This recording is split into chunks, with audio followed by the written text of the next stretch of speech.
د فاتحه مبارکه سوره چې د قران عظیم شان لومړی سوره ده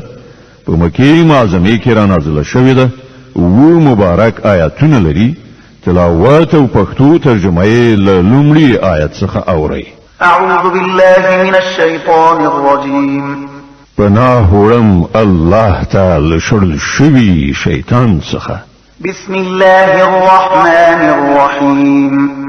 د الله په نوم چې ډیر زیات مهربان پوره رحم لرونکی دی الحمد لله رب العالمین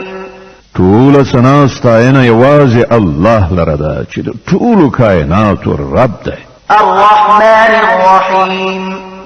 ډیر زیات مهربان پوره رحم لرونکی دی مالک یوم الدین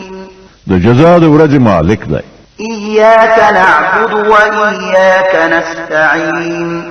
اهدنا الصراط المستقيم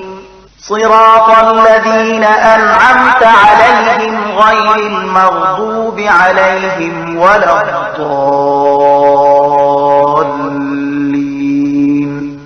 مونږ همدا ستا عبادت کوو او همدا ستا مرسته غواړو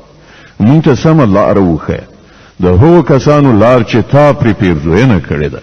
چې غصه پرې نه ده شوې او بېلارې شوي نه دي د بقرې